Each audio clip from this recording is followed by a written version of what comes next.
you're probably like we are, happy to be back in Orchard Park, and guys are working hard and glad to be driving home at night. The veterans, rookies of course, are hotel bound, which is not all bad for them.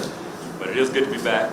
We have a lot of work to get done as we are approaching the regular season, and guys are working hard, and we look forward to another preseason opportunity that's awaiting us. So it should be a good week of work for us. Leslie, what was St. John's Fisher was good for the time that we were there, but it's good to break camp and come back home as well. We look forward to when you break camp for a lot of different reasons, and it's a good experience up there, but it's good to be home.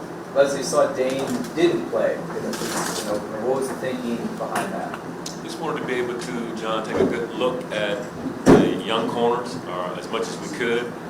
We have a pretty good feel for Dane, and he'll get some work before the preseason is done, I'm sure. But we wanted to get as many views of our young corners as we could, and it'll be the same way in these final 2 preseason games. We need to get a real good evaluation of the 2 of them and make a good decision leading up to our season opener. In terms of competition, where does that place him in terms of you have a comfortable feeling for where he is and getting more of a look at them? Does that slot him differently in a competition to potentially start at the beginning of the season? Yeah, for sure. He's played games for us. His experience matters, although it's limited in the grand scheme of things. But for us, he's ahead of the rookie corners that we have, and we just needed to be able to see them more. Like I said, we want to see more of them in the next couple of ball games as well. What were your impressions of Kyer and Christian in that first preseason game? I was really impressed with their work. I mean, they both did a really good job. They were both targeted, and when they had opportunities to make plays, they made plays. They were physical. They got their hands on balls. They were good in man coverage. For the most part, their eyes were where they should have been in zone.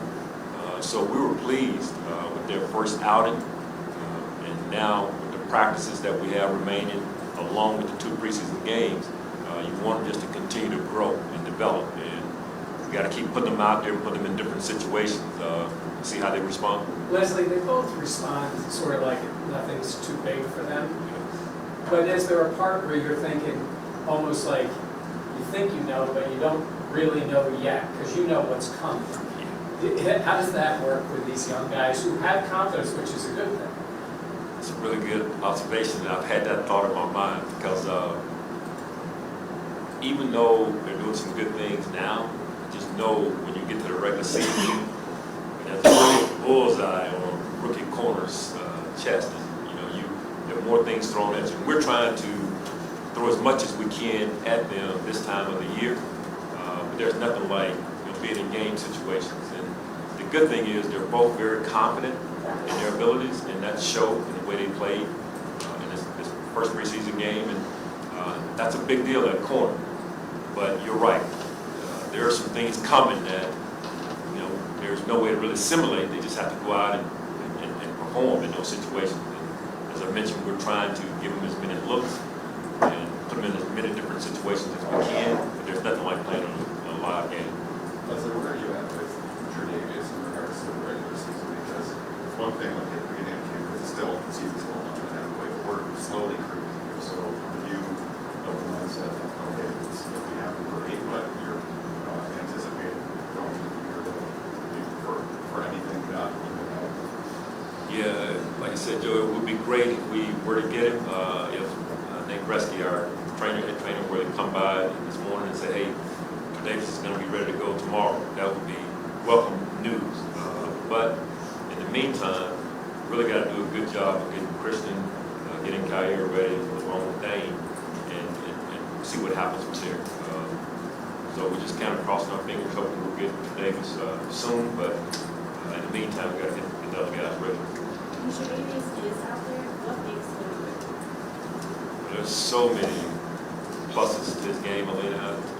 The experience now at this stage of his career, his competitive fire, his ability to be able to match up on the top receivers in our league.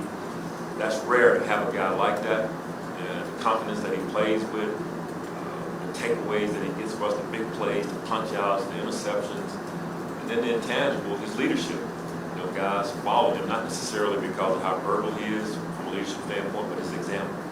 He's such a hard worker that's so talented that whether you're a linebacker or a defensive lineman, you see his work ethic, it becomes infectious. And you like to have your better players with that type of work ethic, and that rubs off on the other guys. And then the fact that he's a really good player, along with all those other things I mentioned, those are the things that make him really good. His competitive fire is supreme. It's at a different level. What has he had to do, like, behind the scenes while he's been having, like, helping those other guys? What have you seen? I've seen the coach in him as he's talking with Kai Harris, he's talking with Christian, Marcus, different young guys that we have in the secondary. Just trying to work with them and be around them in the meetings, watching their real work and giving comments. He's been real positive. He's been an encouragement to our other defensive backs. And his presence, I think, helps those guys, the fact that he's around. Leslie, you commented on the rookie corners already, and they're playing zone coverage, but just overall, the rookies as a whole transitioning from playing mostly man in college to playing a lot more zone in the NFL. What were your impressions of the rookies after their first preseason game, and how tough is it to make that transition from mostly man to zone? Yeah, it's definitely different. And I don't know, man, if you can see it with our linebackers a little bit, coming from, like you mentioned, a lot of zone in college and then playing some more man concepts here in the pros or vice versa. Some teams in college were heavy man and less zone. We're a little bit of both. But it's a big transition, playing as much zone as we will some weeks. And there's other weeks where we're going to be heavy man. But for a guy to go from spot dropping to a certain area on the field to having to lock up on some premier running backs or premier wide receivers all over the field, that takes some skill and takes some work as well. And it's a big transition because of the talent level of the people that you're going against. So the technique, the fundamentals that are required, and that's where we come in as coaches to help them with that, is of the utmost importance. And that's a big transition for a guy coming from college where it's more scheme, because of the number of hours they can practice compared to us, where it's just all football all the time. It's a big transition for sure. All right, thank you guys. Thank you.